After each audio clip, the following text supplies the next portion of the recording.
pour reprendre l'exemple. Il y a trop d'oiseaux. Ouais. C'est une illusion de croire qu'il y a certaines personnes, parce qu'ils ont l'air plus à l'aise, qui n'ont pas de peur. C'est vrai, sur Instagram, on montre que les bons moments. Mais il y a des bas, il y a des hauts, il y a des bas, il y a des hauts. Souvent, ils ont essayé un truc pendant 4 ans à faire que échouer. Et d'un coup, ça fonctionne et ils vous montrent le moment où ça fonctionne. Je ne l'ai pas choisi, Finou. Tu as choisi l'exemple. Pour un débat politique Zemmour-Mélenchon. Bienvenue dans cette vidéo dans laquelle on va parler d'entrepreneuriat et plus particulièrement du syndrome de l'imposteur. C'est un syndrome qui touche beaucoup d'entrepreneurs, que ce soit des entrepreneurs débutants ou des entrepreneurs plus avancés. Pas que l'entrepreneuriat d'abord, c'est un syndrome qui touche toute personne qui veut lancer parfois un projet, peu importe lequel. Ouais, ou faire quelque chose de nouveau dans sa vie. Ce qu'on veut dire, c'est que pas forcément un projet professionnel. Et du coup, on va en parler avec Finou parce que comme vous le savez, on fait de l'accompagnement pour les entrepreneurs qui veulent développer leur activité sur Internet. Le contenu gratuit que tu es en train de regarder, c'est seulement 10% de notre travail. 90% de notre quotidien, c'est d'accompagner des coachs, des créateurs de contenu et toutes les personnes qui veulent développer leur business en ligne. À première étape, augmenter leur visibilité et deuxième étape, être capable de monétiser cette visibilité. Si toi aussi tu veux atteindre la liberté géographique et la liberté financière et que tu es curieux de découvrir notre méthode, je t'invite à aller visiter les ressources gratuites que tu vas trouver en description et dès que tu te sens prêt, tu peux demander ton plan d'action business offert en réservant un rendez-vous avec nous.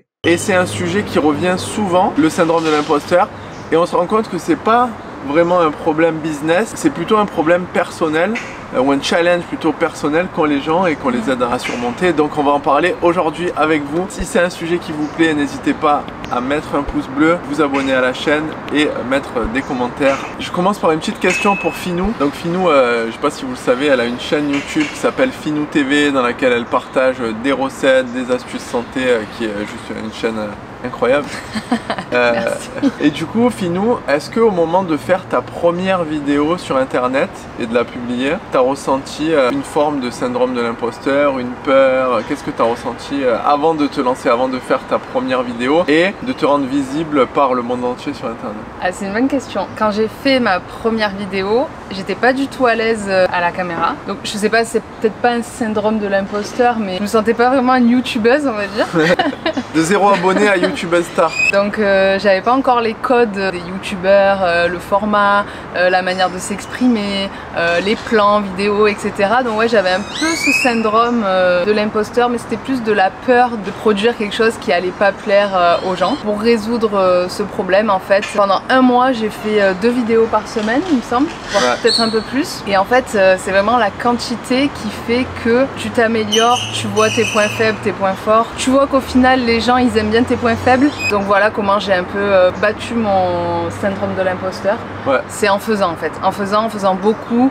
Et en ayant le retour des gens, ça aide à avancer, ça aide à voir ce que les gens aiment, ce avec quoi moi je suis à l'aise de faire. Avec quoi tu es aligné. Avec quoi je suis alignée. C'est un bon moyen de battre son syndrome de l'imposteur, de passer à l'action. Parce que de toute façon, quel que soit votre niveau dans n'importe quel domaine, vous allez toujours ressentir un petit syndrome de l'imposteur. Et en fait, il se combat à la fois par l'action et par les retours clients ou alors les retours du monde extérieur. Pas forcément le retour client, le retour du monde extérieur. Et quand vous vous rendez compte qu'en fait vous êtes passé à l'action, vous avez avancé et que votre audience, les personnes qui vous regardent, si c'est dans le cas d'une vidéo, ils aiment ce que vous faites. Et comme a dit Finou, c'est très important, ils apprécient ce que vous pensez être des points faibles, ça vous réconforte et vous continuez. Par exemple, Finou, elle est un petit peu introvertie, donc elle n'est pas forcément à l'aise à parler en public, etc. Et dans ses vidéos, elle est naturelle, elle essaye pas de faire genre, elle est hyper à l'aise, de présenter peut-être un petit peu comme moi ou quoi, qui suis plus extraverti. Et en fait, c'est ce que les gens aiment chez elle, donc elle n'a pas besoin de faire semblant d'être extravertie. Si elle est un peu gênée à un moment, elle est juste un peu gênée et en fait c'est ça qui va toucher les gens parce que c'est authentique. Elle est un peu gênée mais elle fait quand même la vidéo et les gens ils s'attachent à elle pour ça. Donc en fait, ce que vous pensez être des points faibles, ça se transforme souvent en points forts si vous les assumez. La seule manière que ça soit un vrai point faible pour vous, c'est que vous essayez de le cacher. Et d'ailleurs on le voit par exemple, une femme ou un homme qui est un peu en surpoids, quand il l'assume ou quand elle l'assume, ben, forcément ça le rend ou ça la rend beaucoup plus sexy, beaucoup plus désirable. Et ce qui fait qu'elle est moins désirable, c'est surtout le fait qu'elle s'accepte pas et qu'elle essaye de cacher par exemple ce qu'elle considère comme un point faible. On le voit ici au Mexique, ou au Brésil, ou chez les latinas. Ah oui, oui. Et d'ailleurs, pour rebondir sur ça, quand on a commencé à faire des vidéos tous les deux, donc c'était les vidéos Tour du Monde, vous pouvez aller les voir, elles sont sur la chaîne. Donc au début, j'essayais d'être comme lui, c'est-à-dire déjà bonjour, bienvenue dans cette vidéo, etc. D'avoir beaucoup d'énergie et clown, de parler fort. Elle est en train de dire que je suis un clown. Non, mais on a deux personnalités différentes. Et en fait, donc j'essayais de me calquer sur ce que faisait lui. Sauf qu'en fait, ça donnait pas forcément, ça rendait pas bien parce que c'était pas moi. Et c'est comme ça que ça marche pas en fait. Exactement. Après, d'être soi-même, ça change tout. Et du coup, le syndrome de l'imposteur, il disparaît de lui-même en fait. La meilleure façon d'échouer, c'est d'essayer d'être quelqu'un d'autre. Et la meilleure façon de réussir, c'est d'être vous-même parce que vous êtes unique. Oh là là. J'aurais aimé que ça soit une fin de vidéo, mais c'est pas la fin de cette vidéo. Donc on continue avec vous, c'est parti. J'ai une question pour toi, Dorian. Yes. Est-ce que tu as déjà ressenti des doutes ou une peur dans une certaine situation qui s'est reflétée soit par un syndrome de l'imposteur ou par autre chose, mais est-ce qu'il y a une situation en particulier dans ta vie entrepreneuriale, enfin professionnelle ou personnelle, où tu t'es pas senti à l'aise, mais où tu y allais quand même et au final ça a fonctionné? Ouais, bien sûr, c'est une bonne question et je crois que c'est une illusion de croire qu'il y a certaines personnes, parce qu'ils ont l'air plus à l'aise, qui n'ont pas de peur. En fait, tout le monde a peur parce que la peur c'est un sentiment humain. Il suffit juste de prendre conscience que c'est humain d'avoir peur et que votre réussite elle se trouve hors de votre zone de confort, donc hors de votre zone de peur et qu'il faut juste le surpasser. Bien sûr, ça m'arrive tout le temps. Donne-nous un cas concret, un exemple. À un moment je faisais des vlogs sur cette chaîne YouTube et le vlog ça demande quand même de faire des vidéos quand parfois il y a du monde autour, parce qu'en plus je faisais des vlogs de voyage. Et du coup, quand vous êtes dans un endroit un petit peu touristique et que vous voulez rendre le vlog intéressant, la vidéo intéressante, il faut parler alors qu'il y a du monde autour. Ce qui se passe du coup quand il y a du monde autour, c'est que au début, vous avez un petit peu peur du regard des autres et vous essayez d'être normal dans le sens où bonjour, là on est devant Times Square. C'est super joli. C'est absolument nul parce que vous n'êtes pas naturel, parce que vous pensez plus à les gens qui vous regardent en train de vous filmer que à votre audience et que à être naturel.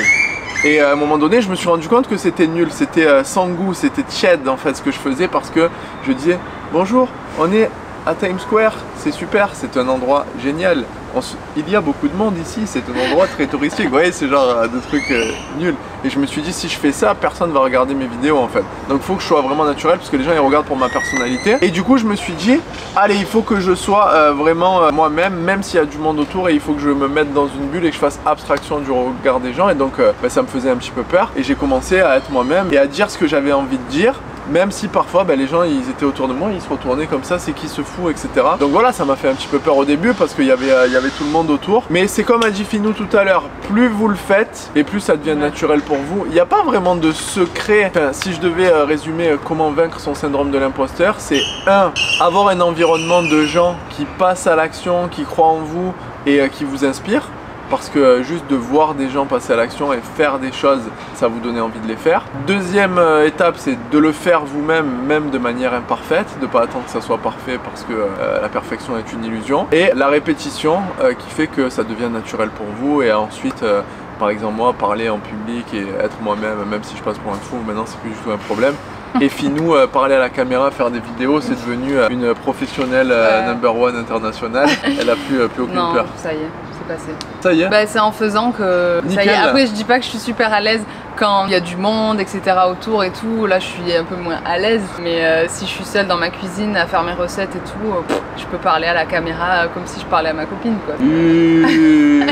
La victoire du syndrome de l'imposteur. Et ce syndrome de l'imposteur, il se manifeste beaucoup, nous on le voit tous les jours dans les gens qui lancent un nouveau projet. Parce qu'ils ont l'impression de ne pas être légitimes à pouvoir accompagner des personnes à avoir un résultat. Et c'est pareil en fait, pour pouvoir vaincre ça, il suffit d'accompagner une première personne, peut-être gratuitement au début si vous êtes débutant et que vous avez vraiment le syndrome de l'imposteur de vous faire payer parce que vous vous sentez pas légitime, donc peut-être l'accompagner gratuitement, obtenir un résultat, obtenir un témoignage regardez ce témoignage tous les jours, un peu comme dans un exercice de gratitude où vous regardez vos affirmations. Ben là, vous allez regarder le témoignage de la personne qui est contente de ce que vous lui avez amené tous les jours. Et puis d'un coup, à force de le regarder, vous allez vous dire, bah, mais en fait, je suis capable. Donc là, vous allez avoir un premier client payant, récupérer un témoignage, améliorer votre produit, votre accompagnement, et petit à petit, ce syndrome de l'imposteur, il s'atténue, il s'efface jamais, mais il s'atténue vraiment jusqu'à ce que vous ayez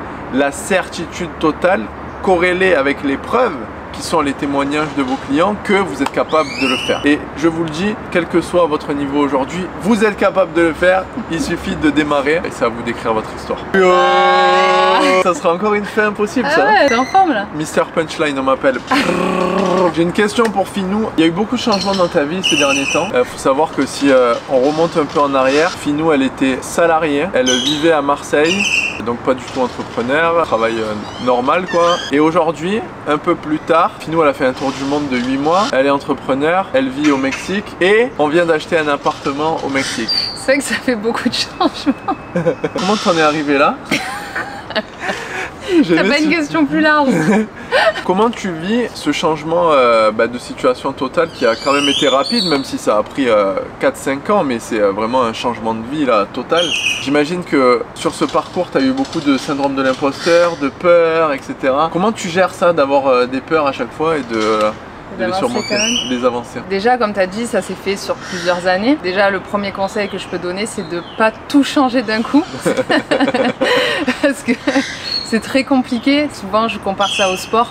Quand vous voulez vous mettre au sport et que vous voulez faire des squats, vous n'allez pas faire votre premier squat à 100 kg. Donc, vous commencez par une première étape et puis vous augmentez progressivement. Donc dans la vie, je pense que c'est un peu pareil. On a commencé progressivement, donc j'ai quitté mon boulot de salarié, on a fait un voyage, on est parti en tour du monde. Donc ça, c'était la première étape pour moi, de partir longtemps comme ça, loin de mes proches, etc. Donc ça, c'était la première étape. Après, deuxième étape, je me suis lancée à mon compte. Petit à petit, ça s'est développé. Et à chaque étape, il y a des challenges qu'on doit surmonter. Mais si je peux vous donner un conseil, c'est vraiment de ne pas tout changer d'un coup, d'aller progressivement, d'accepter l'échec aussi, parce que... Non mais c'est vrai, parce qu'on montre souvent que la réussite. C'est vrai, sur Instagram, on montre que les bons moments, sauf que c'est vrai que dans le parcours, c'est pas comme ça, c'est plutôt comme ça monte, mais il y a des bas, il y a des hauts, il y a des bas, il y a des hauts, et il faut accepter vraiment d'échouer, parce que c'est vraiment ça qui permet de progresser et de combattre son syndrome de l'imposteur. C'est avoir un premier échec, l'analyser, passer à autre chose et avancer comme ça par palier en fait. Exactement, donc par itération en fait, le process c'est vraiment vous avancez, vous voyez ce que ça donne, hop, échec ou réussite, en fonction de si c'est un échec, si c'est une réussite. Dans les deux cas, de toute façon, analysez ce que vous pouvez faire mieux pour la prochaine fois et pas vous juger sur le fait que j'ai pas réussi, blablabla, parce que c'est une illusion de croire que les gens réussissent du premier coup. Évidemment, vous êtes sur Instagram, sur YouTube, les gens vont pas vous montrer leurs échecs. Donc souvent, ils ont essayé un truc pendant 4 ans à faire que échouer. Et d'un coup ça fonctionne et ils vous montrent le moment où ça fonctionne en disant personne n'a jamais cru en moi et j'ai pourtant réussi, mais vous n'avez pas la backstory. Donc voilà. Dans n'importe quel domaine de la vie, il faut tester en fait.